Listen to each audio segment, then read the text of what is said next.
Assalamualaikum warahmatullahi wabarakatuh. Selamat pagi anak-anak. Jumpa lagi dengan Pak Cepti Baharta di sini. Kita sama-sama belajar kembali ya hari ini ya anak-anak. Walaupun di masa pandemi kita harus tetap semangat. Dan juga jangan lupa anak-anak, kita juga harus senantiasa berdoa kepada Allah Subhanahu wa taala, Tuhan yang Maha Esa, semoga pandemi ini segera berlalu sehingga kita bisa sama-sama belajar kembali di kelasnya masing-masing, di sekolahnya masing-masing, dan juga kita bisa bersilaturahim dengan guru-guru kita dan juga teman-teman kita tentunya. Ya anak-anak. Oke anak-anak, hari ini kita akan belajar apa? Kita akan belajar tentang tema 2, subtema 3, pembelajaran keempat ya. Oke. Muatan materinya apa saja yang ada di tema 2 subtema 3 pembelajaran 4? Yang pertama adalah ada IPS ya. Yang kedua ada bahasa Indonesia. Dan yang ketiga ada PPKN. Oke? Tidak memperpanjang waktu lagi, anak-anak, kita langsung saja ke materi ya. Simak baik-baik. Siapkan catatannya, siapkan alat tulisnya untuk mencatat. Dan bila mana nanti ada yang kurang kalian pahami, silahkan kalian tanyakan kepada Bapak Ibu Guru kalian tentunya. Oke? Mari simak bersama-sama pembelajaran hari ini.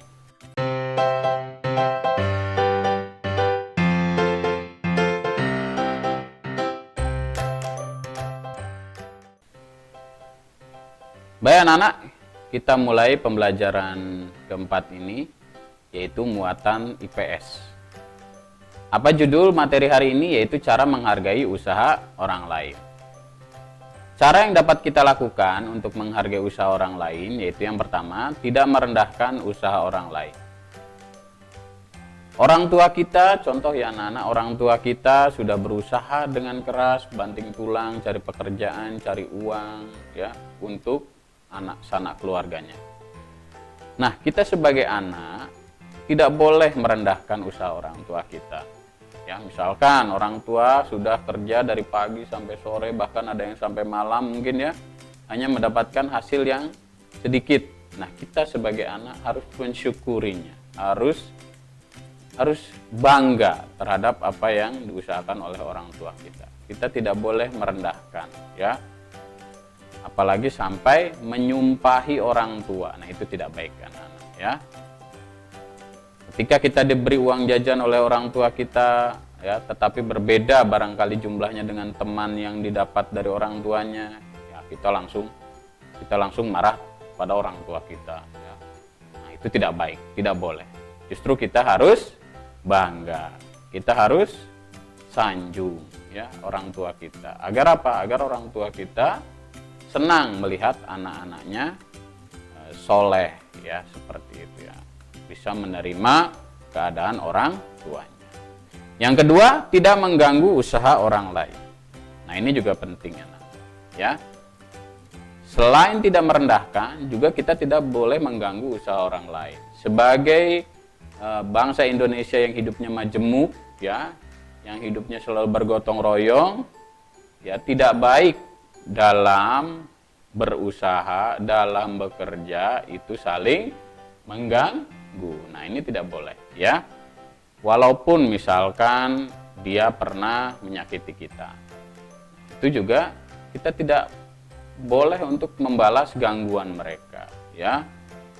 Contoh di kelas barangkali ya. Contoh di kelas.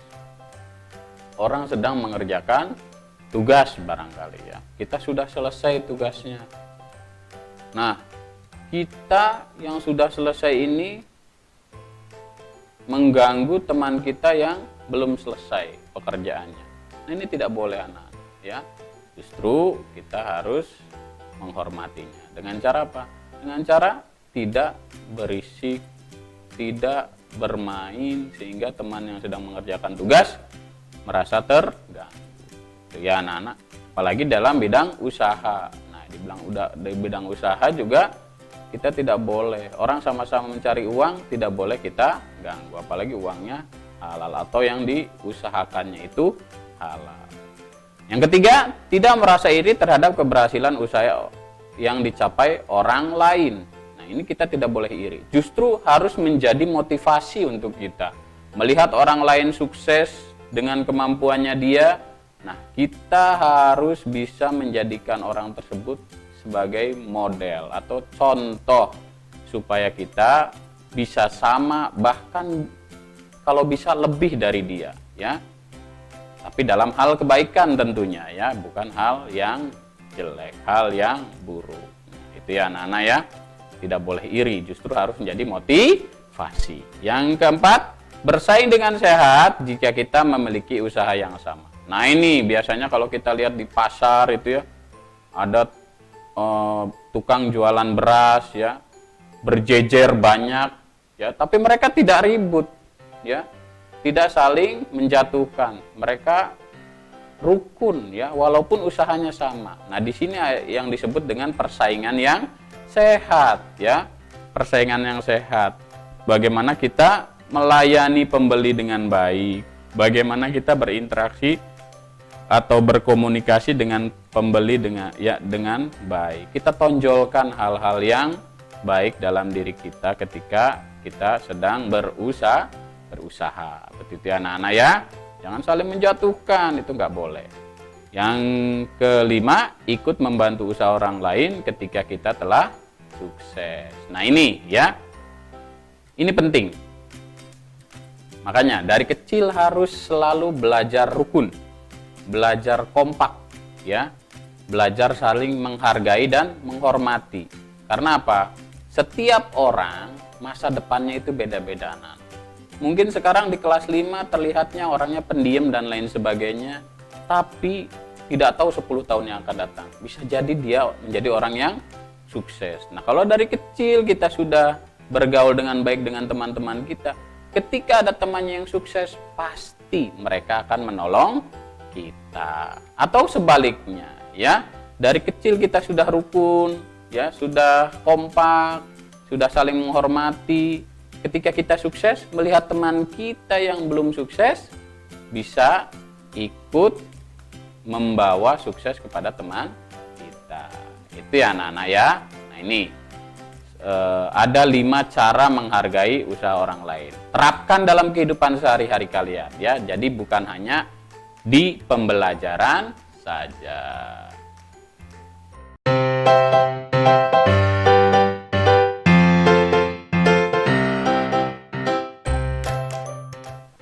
Mungkin di layar kaca kalian sudah terlihat ya, ada bacaan yang nanti kita akan baca bersama.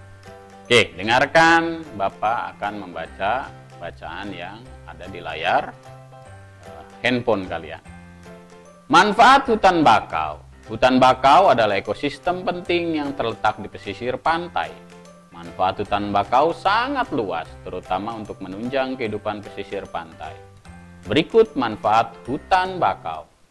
Yang pertama, mencegah abrasi. Abrasi adalah suatu proses alam berupa pengikisan tanah pada daerah pesisir pantai yang diakibatkan oleh ombak dan arus laut yang sifatnya merusak. Yang kedua, tempat hidup satwa. Keberadaan hutan bakau tak sebatas melestarikan hewan laut, tapi juga sebagai tempat bertumbuhnya satwa darat dan udara. Bisa itu berupa burung, ular, monyet, dan aneka ragam jenis satwa lainnya. Yang ketiga, penyaring alami. Hutan bakau pasti padat dengan akar-akarnya yang besar dan juga daerah sekitarnya berlumpur.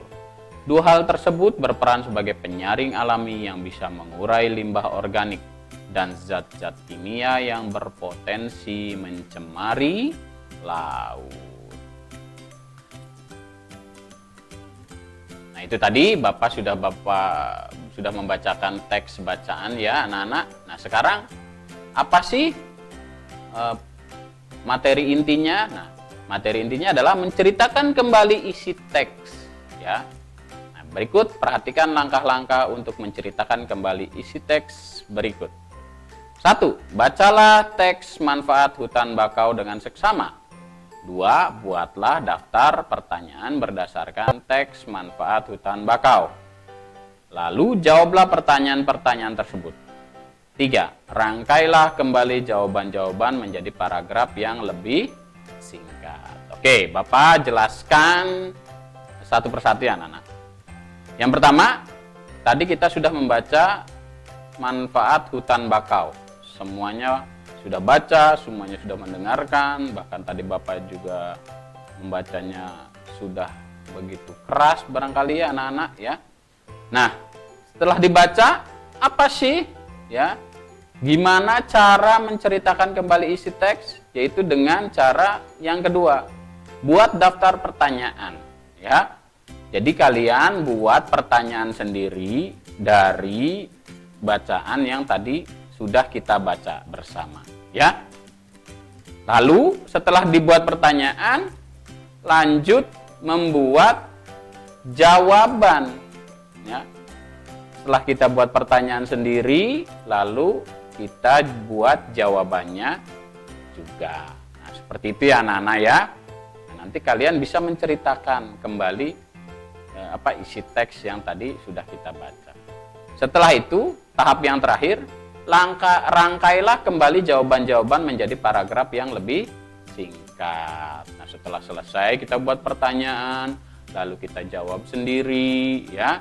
Nah, setelah itu kita rangkai pertanyaan-pertanyaan tadi, kita susun lagi yang rapi, ditulis yang bagus. Nah ya, menjadi sebuah paragraf yang lebih ringkas atau biasa kita sebut dengan merangkum ya, merangkum. Nah, itu ya anak-anak ya. Nah, Pak, saya nggak bisa, Pak. Nah, jangan bilang tidak bisa sebelum mencoba. Apalagi kalian mungkin ketika berkumpul ya dulu dengan teman-teman kalian di sekolah sering menceritakan film-film kartun yang pernah kalian tonton, ya pernah kalian lihat. Nah itu ya. Nah seperti itu juga menceritakan kembali isi teks. Kita baca, lalu kita ceritakan kembali ke teman kita apa yang kita baca. Semudah itu anak-anak ya, semudah itu. Nah bagaimana sih cara menyusun pertanyaan-pertanyaannya Pak? Nah kita lihat ya. Buat pertanyaan menggunakan kata tanya. Nah ini anak-anak, contoh beberapa kata tanya yang bisa kalian gunakan untuk membuat pertanyaan dari teks yang telah kita baca tadi. Yaitu pertama ada kata tanya apa, ya apa. Lalu ada kata tanya di mana. Lalu ada kata tanya bagaimana. Nah ini ya. Ini kata tanya yang bisa digunakan untuk membuat pertanyaan dari bacaan yang tadi sudah kita baca. Bapak kasih contoh satu ya. Contoh apa misalnya ya. Apa, kita buat pertanyaan dari kata apa. Pertanyaannya yaitu apakah judul bacaan yang tadi kalian baca? Nah, itu contohnya. Ya, anak-anak. Nah, lalu kita jawab sendiri. Jawabannya apa? Jawabannya manfaat hutan bakau. Nah, itu ya anak-anak. Contoh membuat pertanyaan dan juga kita jawab sendiri. Oke, itu anak-anak ya. Nah, selain apa, di mana, bagaimana, ada lagi kata-kata tanya ya, selain yang 3 ini yang bisa kita buat pertanyaan. Ya. Kenapa? Terus kapan dan seterusnya. Itu contoh-contoh dari kata tanya yang bisa kita buat pertanyaan.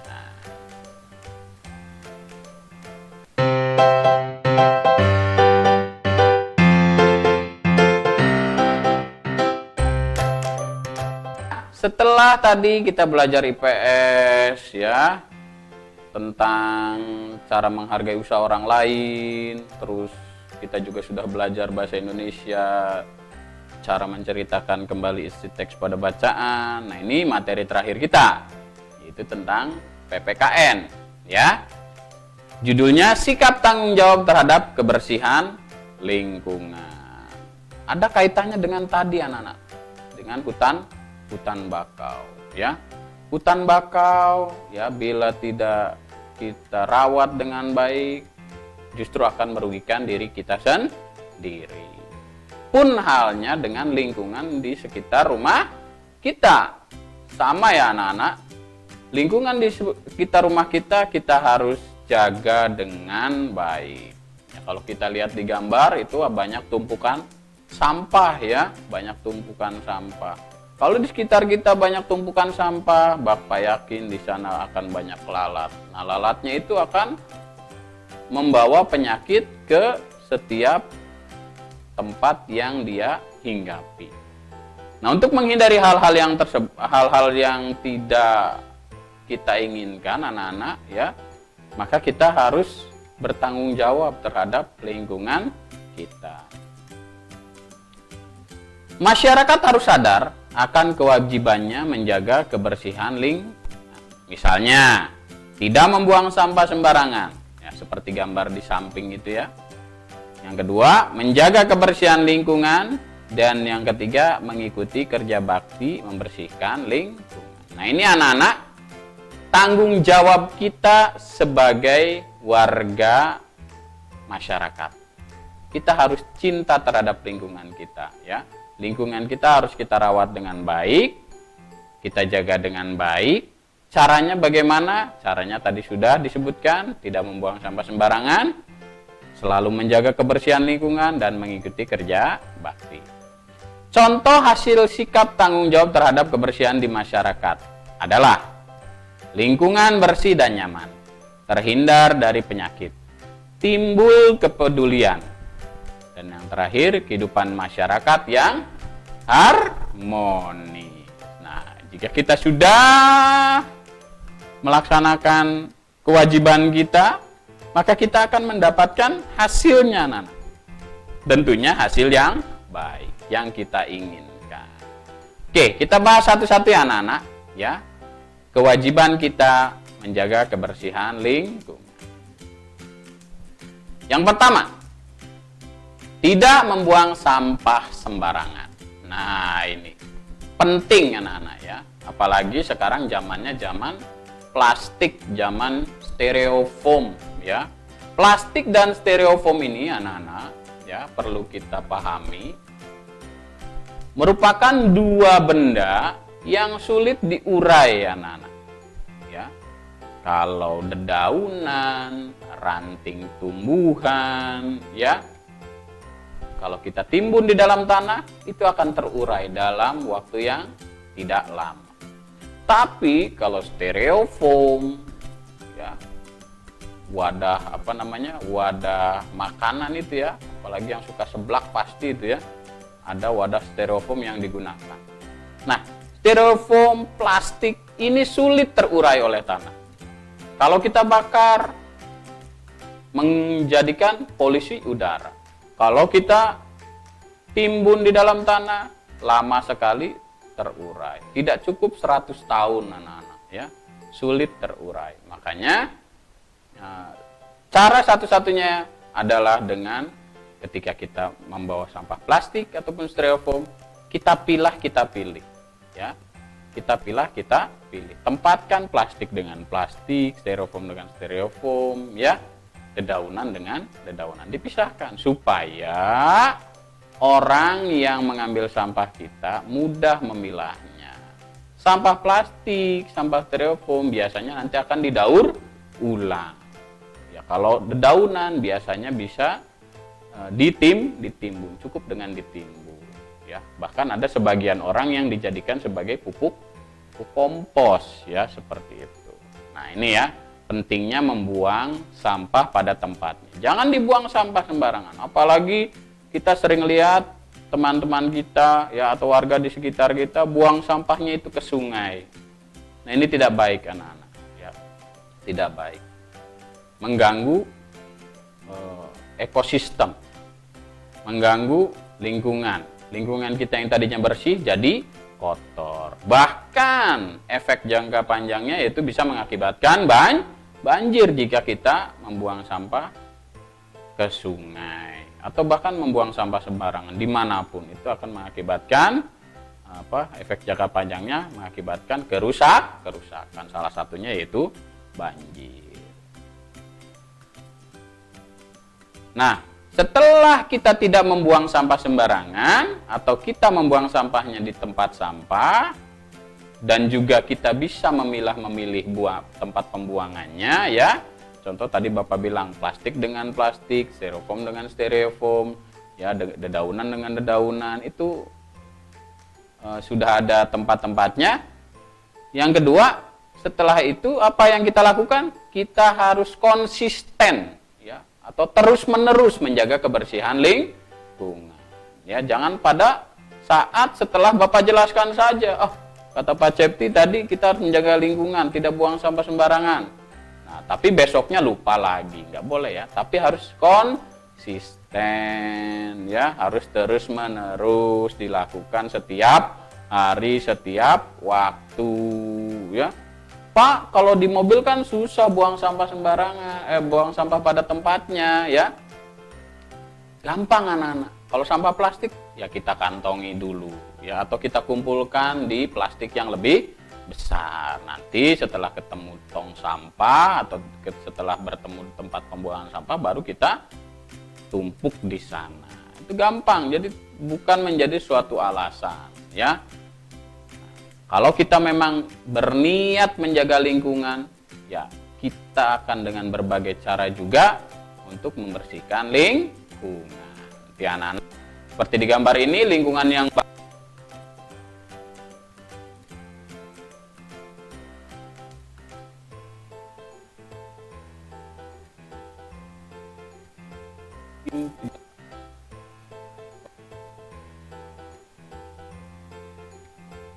ya,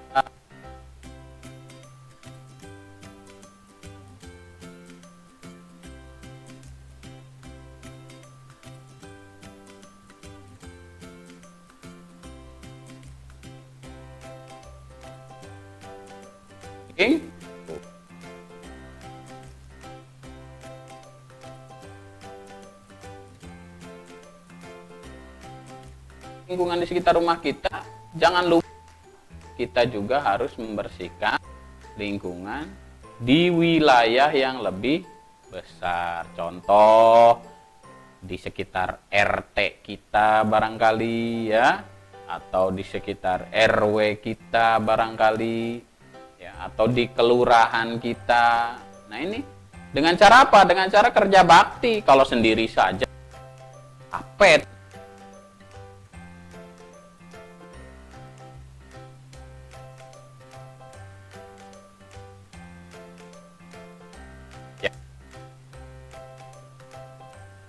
Ya, pribadi.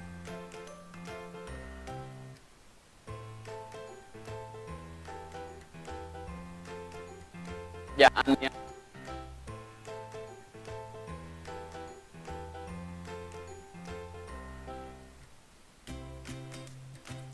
Nah, itu ya anak-anak yang harus kita, Bapak bilang, tidak boleh pelajaran saja kita pahami, tetapi juga harus kita praktekkan setiap hari.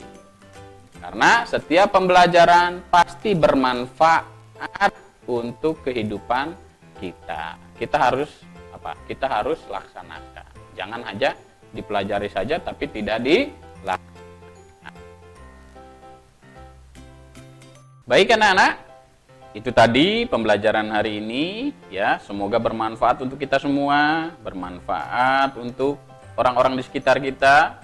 Kita sudah pelajari, kita sudah berikan contoh, kita sudah membaca, tinggal kita mempraktekkan dalam kehidupan kita sehari-hari agar ilmu yang telah kita dapat bermanfaat, ya, dan akan menjadi kebiasaan yang baik untuk kita semua. Mungkin itu pembelajaran hari ini, kurang lebihnya Bapak mohon maaf yang sebesar-besarnya. Jumpa lagi di lain waktu. Wassalamualaikum warahmatullahi wabarakatuh.